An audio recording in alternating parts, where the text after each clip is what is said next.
you check the children. Show a little massive Hi, I'm Chucky. Wanna play? Sometimes that is better. You're gonna need a bigger boat. What's up, everyone? Welcome back to the horror show. I'm Cecil Laird. And I'm Robert Duell. And even though this isn't technically the last review you're seeing, this is the last review of the Howling movie series that we are recording. Thank God, yes, very much so. Because this is the one that proved the hardest to get our hands on. So there's no DVD, there's no Blu-ray, and after watching the movie, I can for goddamn sure see why. Because holy crap, this is not worth this is not worth the plastic it would be printed on. Wow. Let me say. And I think the way that we got it, which by the way, shout out to Mikey Mnemonic, came through in a clutch. I was at the point where we recorded our Howling reviews well over a month ago. Oh yeah. And easily. I wanted to do a tier list ranking because we're on a tier list kick here on the horror show. And obviously Robert needs to do the tier list with me since he's the one that went through the series with me. But we can't do a genuine tier list ranking without the last movie. Valid. So I put a call out on our Facebook and I said, hey, any of you, tech savvy 7 Seas sailors know anything about how to get our hands on the Howling New Moon Rising? And within a couple of hours, boom, I had a suggestion, let's say, from our backdoor man. Okay, I'm not figuratively speaking. Not sure he would disagree with that, because I don't know what his preferences are with the ladies. But Mikey Mnemonic came through in a clutch and let us know where we could watch the movie, and luckily it ended up the format of the movie that we got is the only entertainment out of the movie that I got. And let me just say that the reason for that is because we actually got sent a version that was the TNT late night Joe Bob Briggs Monster presentation. Vision. Yeah, Monster Vision presentation of the Howling 7. And a little insight, I had never seen a Joe Bob Briggs presentation ever. Never watched The Last Drive-In on the Shudder. Never watched him as a kid because I was an Up All Night on USA guy. That's where I would watch my late night horror. Okay. So I had Gilbert Gottfried. Okay.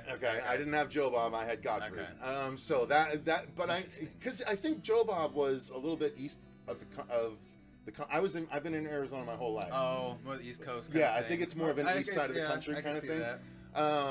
But although Fuego was here, I believe his whole life, and he got maybe I'm speaking out of my butt, which has happened before. Nonetheless, we're here to talk. TNT isn't around anymore. No. This is the long-winded way of saying that we are going to review the Howling 7 New Moon Rising, which is the Howling clip show. If this was a TV show. Yeah, this is slice and dice of a bunch of crap. So here's the deal: the Howling 7 is basically It is a continuation, technically, of the fifth and the fifth one. Fifth one, but also actually continues 4 too. Yeah, Rebirth. 4 and 5. So that's why because she comes back. Yeah. Well, yes, but also our director Clive Turner and everything played our Ray, the Australian guy, in 4. Comes back technically as the same character in this, but called Ray. But he was also a character in 5. Right. What? Right. Yeah, I don't know.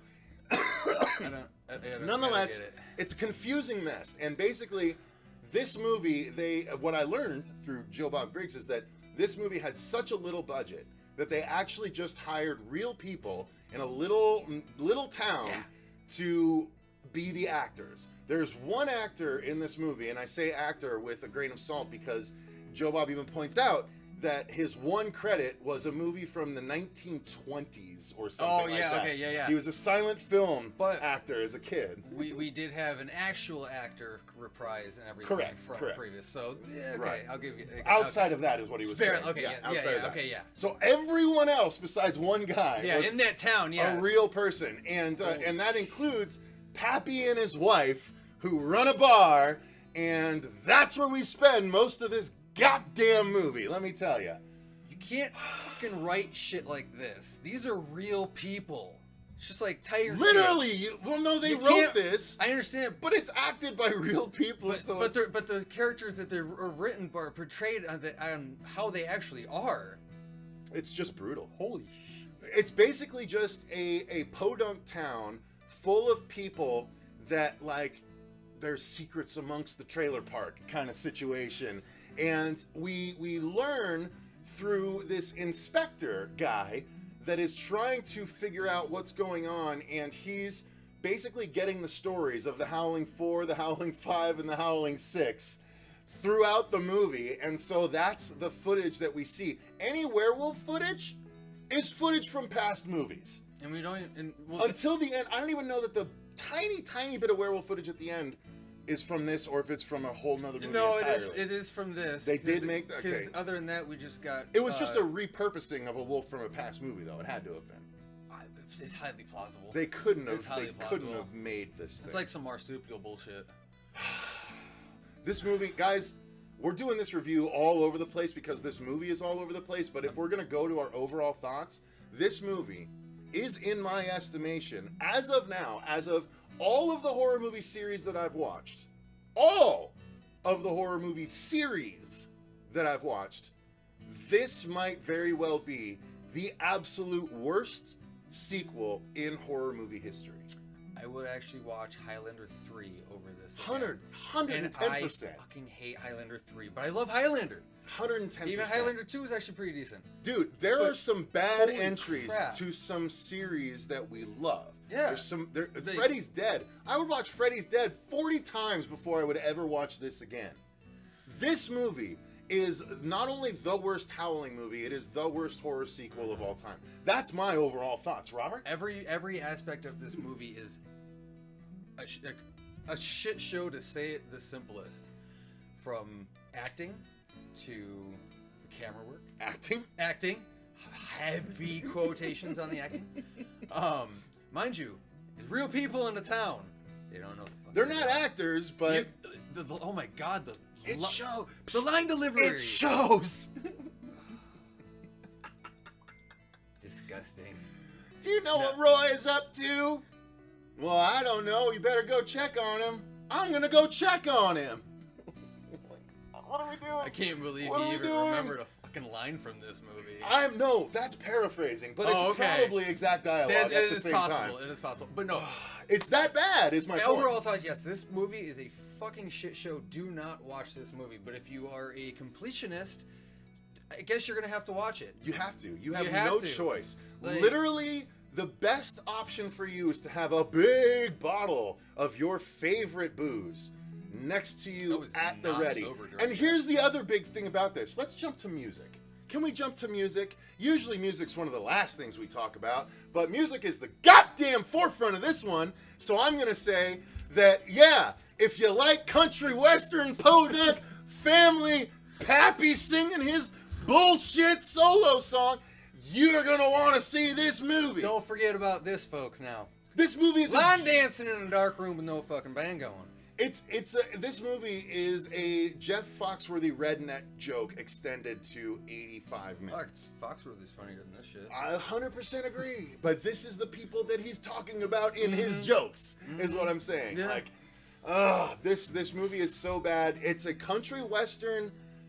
Okay, so here's the deal. This movie had such a little budget that one would assume, I have no confirmation of this, but one would assume that they convinced the people and the town and Pappy and his wife to do the movie and let them film there as long as they get to perform 5 of their songs throughout the course of the movie. Highly fucking plausible. Because they perform no less than 5 of their songs across the course of the movie. And I'm pretty that's sure- from front to back, and that is just filming from the back of the crowd. And I'm pretty sure one of her songs was about him sleeping with one of the younger girls and her not really, her beating her ass or not giving a fuck or some shit like. I don't know. You got more out of it than I did. 'Cause Well, that's holy what, like, shit. I can't even tell you honestly her song. I don't know. So yeah, Don't watch this movie, guys, the story. Mexican werewolf. There in is Texas no is story. better. So apparently there's a wolf amongst this little community that is attacking people, not unlike the wolf in the castle attacking people unknowingly True. in part 5. Yeah. However, there's no wolf shown. All they do is cut to a red POV camera, not even sneaking up, but running up on people, and then you just hear as noises, and then they cut away, and that's it. There's nary a wolf to be seen until the last 10 minutes of the movie. In which case, it's like, why, if you had this But thing, even then, you only get like barely 45 seconds. It's not terrible looking, but it's like if you had that, even repurpose it for the rest of the movie, show it more. But no, I don't think. Again, I am not convinced that that wolf was shot for this movie. I am convinced that that might be deleted scenes from one of those other movies repurposed for this one. Possible. Because it's maybe someone will know better than us that's watching this review. And let me just say, this review is all off kilter. The story we've already tackled, the music we've tackled, the acting, it's real people and it's terrible. So the acting we've tackled. There's not much else to say about this movie. Even our main guy, like the one who actually has the most acting chops out of The Aussie? everybody. Yeah, Clive Turner, the writer and director of this movie, who starred in 2 or 3 other fucking ones. Mm-hmm. Mind you, okay, I'm just gonna say this now. Do it. Makes no fucking sense. Technically he was a werewolf in Original Nightmare and everything because he was a tow truck driver. Oh, okay. Okay, but now in this one and even in the 4th one, there's nothing to do with him being a werewolf. But they bring it up in this movie about him being in the town of Draco as a werewolf. That makes no sense. Thank you. It makes no sense. This movie is terrible, and if you are going to watch it, I highly, highly recommend you go in watching with the Find the Joe most Bob Briggs irony version. you can possibly walk into, because good lord, this is rough, you guys. This is really rough, and I don't think we should spend any more time on it, to be quite frankly. Done. So we're about to sit down to record our tier list ranking after doing this, so look forward to that pretty soon. You have one more actual Howling movie review to sit through, which, in my opinion, it's the 4th best Howling movie, so it's not terrible, so look forward to that. Then after that, you'll see the tier list ranking. Until then, you guys, thank you so much for enduring this series the way we had to. Greatly appreciate it. Until next time, though, I've been Cecil Laird. Now I've been Robert Dell. Oh, Christ. Glad you saved that for the end. And remember, stay scared!